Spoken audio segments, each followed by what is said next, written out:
Hey students, this is our last video lecture on chapter number second का second part जो हम लोग forms of business organisation पढ़ रहे थे उसका पार्ट सेकंड चल रहा था that is formation of a company. ठीक है, तो आज मैं आप लोग को इस वीडियो लेक्चर में एमओए के बारे में बताऊंगा। किसके बारे में बताऊंगा? एमओए। एमओए का मतलब क्या होता है? एमओए का मतलब होता है मेमोरेंडम ऑफ एसोसिएशन। ठीक है, ये मेन प्रिंसिपल डॉक्यूमेंट होता है बच्चों कंपनी का। क्या होता है? प्रिंसिपल डॉक्यूमेंट होता है। और मेमोरेंडम का मतलब होता है, एमओए शॉर्ट में बोलते हैं, means memorandum of association of a company as originally framed as altered from time to time. ये क्या है सर? ऑल्टर्ड यानी जो चेंज होता रहता है। इसमें मोस्ट इंपॉर्टेंट कंपनी की सारी इन्फॉर्मेशन आपको मिलेगी और इसको टाइम टाइम के हिसाब से चेंज किया जाता है। क्यों सर? क्योंकि मान लो आज आपकी कंपनी का नाम ये है, कल आपने दूसरा रख दिया। आपका रजिस्टर्ड ऑफिस भी इसमें से लिखा रहता है एड्रेस, कल को आपने एड्रेस क्या कर दिया? चेंज कर दिया। ऑल्टर्ड यानी टाइम टाइम के हिसाब से इसको चेंज किया जाता है और ये मेन डॉक्यूमेंट प्रिंसिपल डॉक्यूमेंट होता है कंपनी का।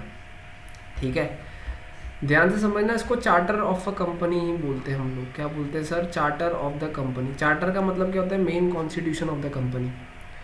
इसके अंदर सारी पावर ऑब्जेक्टिव्स आती है कंपनी की, उसके ऑपरेशंस आते हैं, उसके रिलेशंस आते हैं, और जो भी कंपनी है उसको वर्क करना पड़ता है लिमिट्स के अकॉर्डिंग। ठीक है, कंटेंट्स क्या है एमओए के? एमओए के कंटेंट्स क्या है? एक होता है सबसे पहले नेम क्लॉज। क्या होता है? Name clause. नेम क्लॉज का मतलब क्या होता है सर? नाम। ये देखो, ये क्लॉज है यानी इसके अंदर कौन कौन से पॉइंट आते हैं। पहला है नेम क्लॉज। इसके अंदर कंपनी का नाम आता है, कंपनी किस नाम से जानी जाएगी। जैसे रिलायंस का नाम है, और एशियन पेंट्स है बच्चों, इन्फोसिस है, गोदरेज है, क्या नाम है ना। और ये वो नाम होता है जिसको आरओसी ने अप्रूव किया है। जिसको आरओसी ने क्या किया? अप्रूव किया। आरओसी का मतलब रजिस्ट्रार ऑफ कंपनीज, ये रहा। तो ये पहला क्लॉज है, पहला पॉइंट है। दूसरा और क्या लिखा होता है एमओए के अंदर? Registered office. रजिस्टर्ड ऑफिस का मतलब क्या होता है कि जो कंपनी है उसका मेन ऑफिस कहाँ पर सिचुएटेड है। ठीक है ना, exact address registered office, but it must be notified to the registrar. कितने दिन के अंदर? 30 दिन के अंदर। इस क्लॉज को बोलेंगे हम लोग सिचुएशन क्लॉज, या फिर क्या बोलेंगे? Domicile clause. Registered office clause बोलो या सिचुएशन क्लॉज बोलो या फिर डोमिसाइल क्लॉज बोलो, एक ही बात है। कहाँ पर रजिस्टर्ड ऑफिस है? जैसे मान लो हम कोटा राजस्थान में रहते तो गुमानपुरा में अगर ऑफिस है तो गुमानपुरा का एड्रेस उसमें लिखा होना चाहिए बच्चों, समझ रहे हो। तो 30 दिन के अंदर हो जाना चाहिए सारा का सारा काम। सिचुएशन क्लॉज या फिर दूसरा नाम क्या बताया कि बेटा डोमिसाइल क्लॉज। आगे बढ़ते हैं हम लोग। आगे है ऑब्जेक्ट क्लॉज। क्या लिखा हुआ है सर? Object clause. ये बहुत इंपॉर्टेंट क्लॉज है एमओए का, और ये पर्पस बताता है कि किस पर्पस के लिए कंपनी फॉर्म्ड है। A company can not conduct any business not authorise by object. Object, देखो मेरी बात सुनो, मैंने कंपनी स्टार्ट करी और उस कंपनी में मोबाइल सेल करता हूँ, मोबाइल को मैन्युफैक्चर करता हूँ, बनाता हूँ मान लो, तो मेरा ऑब्जेक्ट में क्या लिखा होगा? Manufacturing of mobiles. ये मेरा ऑब्जेक्ट क्लॉज होगा। ऑब्जेक्ट क्लॉज के अंदर वो लिखा होता है जिस काम के लिए कंपनी मेन फॉर्म हुई है। ठीक है, ऑब्जेक्ट्स दो तरह के होते हैं, main objects and other objects. ठीक है, मेन ऑब्जेक्ट्स के अंदर क्या आते हैं सर? मेन ऑब्जेक्ट्स के अंदर आती है मेन, जिस काम के लिए कंपनी फॉर्म हुई है। एनी एसेंशियल और incidental act which is needed to achieve the main objective. भाई कोई भी, देखो मेरी बात सुनो, मोबाइल का काम है, मोबाइल के साथ एसेसरीज़ का भी काम कर रहा हूँ, इंसिडेंटल यानी उसके साथ कोई दूसरा भी अगर जुड़ा कर मैं कोई काम कर रहा हूँ, मैं मोबाइल के साथ दूसरे एसेसरीज़ भी बनाता हूँ, तो वो भी मुझे मेन ऑब्जेक्ट के साथ क्या करनी पड़ेगी? लिखनी पड़ेगी। ये वहाँ पर उसमें मेंशन करना पड़ेगा। अदर ऑब्जेक्ट, अदर ऑब्जेक्ट का मतलब ये होता है मोबाइल एसेसरीज या मोबाइल के अलावा कोई दूसरा बिजनेस भी कर रहा हूँ, समझो आयरन एंड स्टील का भी काम कर रहा हूँ, तो वो मुझे काम करना पड़ेगा। ठीक है, इसमें अदर ऑब्जेक्ट्स में वो आएंगे जो मेन ऑब्जेक्ट्स का पार्ट नहीं होते। लेकिन सीधी सी बात है, अगर मैं कुछ दूसरा काम कर रहा हूँ तो मुझे सबकी कंसेंट लेनी पड़ेगी, सहमति लेनी पड़ेगी। इसको बोलते हैं स्पेशल रिजोल्यूशन और ऑर्डिनरी। सर इसका मतलब क्या होता है स्पेशल ऑर्डिनरी? बेटा आप सिर्फ इतना समझो, गहराई में मत जाओ। रिजोल्यूशन का मतलब होता है अगर मैं कोई दूसरा भी काम कर रहा हूँ या मेरा कोई दूसरा भी ऑब्जेक्ट है, अदर ऑब्जेक्ट भी है, मोबाइल के अलावा दूसरा भी बिजनेस कर रहा हूँ, तो मुझे मीटिंग बुलानी पड़ती है, मीटिंग में सबकी सहमति लेनी पड़ती है। 75% लोग जब मुझे सहमति देंगे दूसरे काम करने के लिए, उसको बोलूँगा स्पेशल रिजोल्यूशन। जब 51% लोग मुझे कंसेंट देंगे ये काम कर सकते हो, उसको बोलेंगे ऑर्डिनरी रेजोल्यूशन। और सेंट्रल गवर्नमेंट की अप्रूवल भी लेनी पड़ेगी। हालांकि तुम लोग को स्पेशल और ऑर्डिनरी पे ज़्यादा गहराई में नहीं जाना, बस ये तरीका है अप्रूवल लेने का। तो 3 क्लॉज हो गए, पहले नाम, दूसरा ऑफिस, तीसरा ऑब्जेक्ट। फिर होता है लाइबिलिटी क्लॉज। लाइबिलिटी का मतलब क्या होता है सर? लाइबिलिटी का मतलब सीधी सी बात है, कल को कंपनी बर्बाद हो जाएगी तो उस टाइम पे शेयर होल्डर कितना कंपनी को कंट्रीब्यूट करेगा, उसको बोलेंगे लाइबिलिटी क्लॉज। कि at the winding of the company how much amount should a shareholder will contribute, that's it. देखो, this clause states that the liability of the members of the company is limited to the amount unpaid on the shares. For example, if the shareholder has purchase 500 shares, ठीक है, 10, मैंने आपको पहले भी बताया था liability का मतलब क्या होता है, शेयर जितने का है उसमें आपने 7 रुपये पे कर दिए तो रिमेनिंग कितना होगा सर? 3 रुपये। तो 3 रुपये शुड पे किया जाएगा। In the event of losses और कंपनी इज फेलियर टू पे द डेब्ट्स, जो शेयर होल्डर होगा वो सिर्फ कितना पे करेगा सर? 1500। बोलोगे सर 1500 कैसे है? बेटा टोटल शेयर थे 500 ही दिख रहा है, यस सर। एक शेयर था 10 का, 7 रुपये पे कर दिया तो 10 - 7 कितने बचा? 3। 500 को 3 से मल्टीप्लाई करो तो एक्चुअल में आपको जो अनपेड अमाउंट है वो कितना है सर? 1500। 500 × 3 = 1500। तो लाइबिलिटी का मतलब कि फ्यूचर में अगर कंपनी जब वाइंड अप हो जाती है, बर्बाद हो जाती है, तो उस टाइम पे शेयर होल्डर कितने पैसे कंट्रीब्यूट करेगा, दैट्स इट, खत्म। लाइबिलिटी के बाद जो आपका नेक्स्ट क्लॉज आता है वो आता है कैपिटल क्लॉज। कैपिटल का मतलब क्या होता है? कैपिटल का मतलब जो आप लागत लगा रहे हो, जिस कितने ऑथराइज कैपिटल का मतलब ये रहता है कि वो स्टार्टिंग अमाउंट और उतने अमाउंट के मैं शेयर्स इशू कर सकता हूँ, उसको बोलते हैं कैपिटल क्लॉज। देखो, ये क्लॉज स्पेसिफाई करता है मैक्सिमम कैपिटल यानी पैसा which the company will be authorise, कितना पैसा लगा रही है कंपनी और कितने तक अलाउड है जिसके थ्रू वो शेयर्स इशू कर सकती है। मैं आपको एग्जांपल दूंगा। देखो एग्जांपल देखो, मान लो किसी कंपनी की ऑथराइज कैपिटल है 2 करोड़, यानी 2 करोड़ तक की कंपनी शेयर्स इशू कर सकती है। तो सर शेयर्स की कीमत कितनी होगी? 10, और डिवाइडेड ये कितना हो सर? एक शेयर 10 रुपये का, तो टोटल शेयर्स कितने हुए? 20 लाख। यानी मिनिमम वैल्यू, फेस वैल्यू उसकी कितनी होगी सर? 10 रुपये की। समझ में आ रही बात? कैपिटल यानी जितने से कंपनी स्टार्ट होगी, जितने के कंपनी शेयर्स इशू करेगी। The division of authorise capital into number of shares with their face value specified in the clause. तो सीधी सी बात है, जो भी आप स्टार्टिंग, अभी 1 करोड़ होता, 1 करोड़ को अगर मैं 10 से डिवाइड करता तो यहाँ पर कितने शेयर्स हो जाते सर? 10 लाख। सिंपल सी बात है, और क्या, ज़्यादा दिमाग लगाना ही नहीं। तो ये हो गए तुम्हारे 5 क्लॉज। पहला क्लॉज मैंने नाम का बताया, दूसरा क्या ऑफिस कहाँ पर है, तीसरा क्या ऑब्जेक्ट है, चौथा लाइबिलिटी कितनी है, 5वां कैपिटल। ठीक है, अब लास्ट और एक और क्लॉज है, दैट इज एसोसिएशन क्लॉज। सुनना बेटा ढंग से। एसोसिएशन में क्या होता है, मैंने आपको बताया था, जब भी एमओए बनता है, एमओए यानी मेमोरेंडम ऑफ एसोसिएशन, तो उसको साइन करना बहुत ज़रूरी होता है। ठीक है, और जो लोग साइन करते हैं उनको बोलते हैं सिग्नेटरीज टू एमओए। ठीक है, ये जो एमओए को साइन करते हैं ये अपनी सहमति देते हैं और कुछ शेयर्स लेते हैं। एमओए को साइन कौन करता है सर? पब्लिक कंपनी है तो मिनिमम 7 लोग, और प्राइवेट कंपनी है तो मिनिमम 2 लोग, दैट्स इट, खत्म बात, है ना? सिंपल सी बात है। आगे बढ़ते हैं।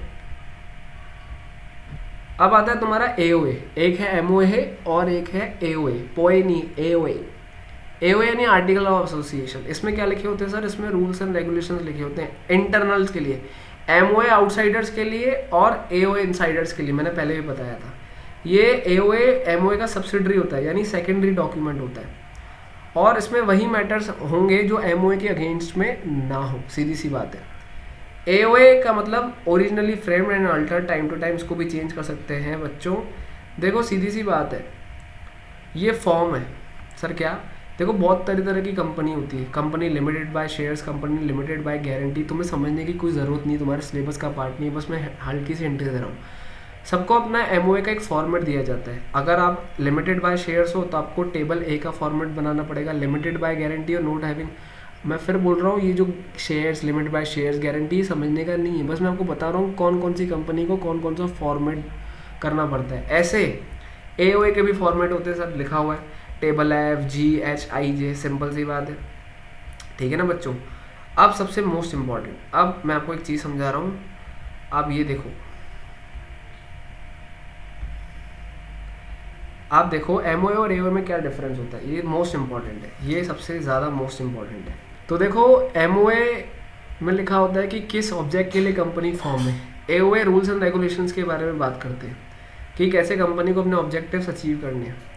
एमओए मेन डॉक्यूमेंट है कंपनी का और कंपनीज एक्ट का सबऑर्डिनेट है। एओए सब्सिडरी डॉक्यूमेंट है, सब्सिडरी यानी सेकेंडरी डॉक्यूमेंट, और वो जो भी एओए में जो भी रूल्स होंगे वो एमओए के फेवर में होंगे, ना कि अगेंस्ट में। Is that clear? जो भी काम होंगे एमओए में, सॉरी एओए में, वो ऐसे रूल्स होंगे जो एमओए के अगेंस्ट में नहीं होने चाहिए। अच्छा मेरी बात सुनो, मान लो एओए में लिखा हुआ है कि एक डायरेक्टर 40 लाख रुपीज़ बोरो कर सकता है, एक डायरेक्टर 40 लाख बोरो कर सकता है, पर एमओए में लिखा हुआ है कि अगर कोई डायरेक्टर 40 लाख रुपए बोरो कर रहा है तो उसको मीटिंग बुलानी पड़ेगी और सबकी सहमति लेनी पड़ेगी। समझ में आ रहा है? यानी एमओए बोल रहा है 40 लाख ले सकते हो, लेकिन सबकी सहमति लेना ज़रूरी है। तो एओए के अंदर कोई भी ट्रांजैक्शन हो रहा है तो वो एमओए के अगेंस्ट में नहीं जाना चाहिए। देखो एमओए को बनाना बहुत कंपलसरी है, और एओए जैसे कोई पब्लिक कंपनी है उसके लिए ज़रूरी नहीं है कि AOA, I repeat, AOA is not compulsory for a public limited company. अपने हिसाब से एओए बना सकते हैं। एमओए को बनाना काफ़ी डिफ़िकल्ट और लेंथी प्रोसेस है बच्चों, गवर्नमेंट की अप्रूवल लेनी पड़ती है। एओए को बनाना इतना आसान है, ज़्यादा कोई खास नहीं है। स्पेशल रेजोल्यूशन पास कर दो। स्पेशल रेजोल्यूशन का मतलब 75% कंसेंट। कोई भी एक्ट अगर आप एमओए के बियॉन्ड करते हो, यानी जैसे मान लो मेरा मोबाइल का काम है, मैंने लिखा है अपने एमओए में मैं मोबाइल का काम करता हूँ। अब मैं मोबाइल का काम तो कर रहा हूँ, उसके अलावा मान लो मैंने लिखा नहीं है कि आयरन स्टील का भी काम कर रहा हूँ, और लेकिन मैं कर रहा हूँ, तो वो इनवैलिड माना जाएगा। कुछ भी काम आप एमओए के बियॉन्ड करते हो, नाम मैंने लिखा मोहित लिमिटेड, मेरा नाम है मोहित लिमिटेड, मैं लिख रहा हूँ रोहित लिमिटेड, तो एमओए के बियॉन्ड कुछ भी काम नहीं करना, है ना।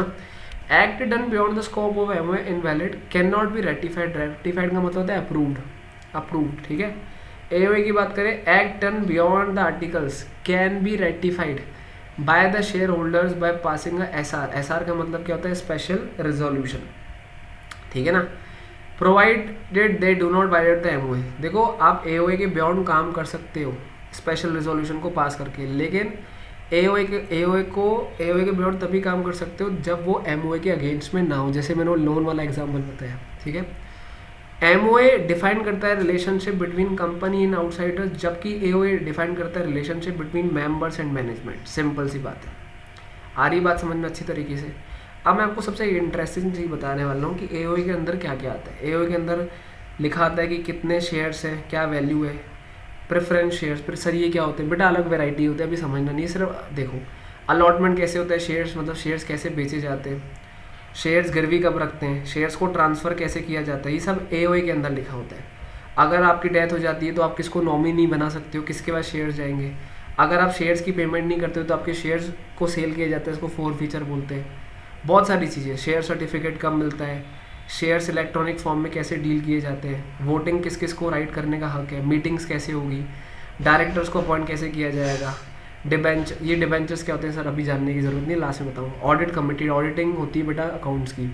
एमडी कौन बन सकता है, सेक्रेटरी कौन बन सकता है, कंपनी की सील कौन सी होगी, डायरेक्टर्स को पैसे कितने मिलेंगे, जनरल मीटिंग्स कैसे होगी, डायरेक्टर्स की मीटिंग कैसे होगी, बोरोइंग पावर्स क्या है, डिविडेंड, यानी बेटा शेयर्स के ऊपर डिविडेंड दिया जाता है। मैं आपको एक चैप्टर आएगा उसमें सब बताऊंगा।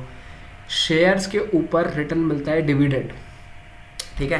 कंपनी वाइंड अप यानी बर्बाद हो गई तो कैसे उसका पूरा एंड किया जाएगा, सब। Is that clear? These are the topics of AOA.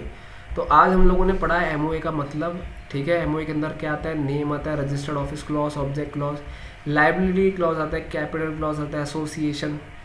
AOA के टॉपिक्स बताए, एओए क्या होता है, एमओए और एओए में डिफरेंस क्या होता है, MOA for outsiders, AOA for Insiders, contents क्या है एओए के अंदर, क्या क्या चीज़ें आती हैं, कौन से डायरेक्टर्स हैं, कौन सी कमिटीज़ हैं, सील है, और मतलब साइन सिग्नेचर्स कैसे होंगे। तो this ends our last video, और finally this ends our chapter. तो बेसिकली आप ढंग से पढ़ना, इसको कॉपी में उतार देना, क्योंकि ये नोट्स बने हुए थे बच्चों, इसमें से मैंने आपको पढ़ाया। कुछ भी डाउट हो तो आप पूछ सकते हो, कोई प्रॉब्लम नहीं है। जो भी बच्चा वीडियो देख रहा है please subscribe the channel and please like the video. तो उम्मीद है पूरा क्लियर हो चुका होगा, आपको समझ में सारा आ रहा होगा, और क्योंकि बहुत इजी चल रहा है, ज़्यादा कुछ हार्ड तो चल ही नहीं रहा, ठीक है ना बच्चों। तो बाकी अब हम लोग इसके बाद नेक्स्ट चैप्टर स्टार्ट करेंगे हमारा, जो भी होगा मैं आपको कल बताऊँगा, ठीक है। चलो बाय, थैंक यू।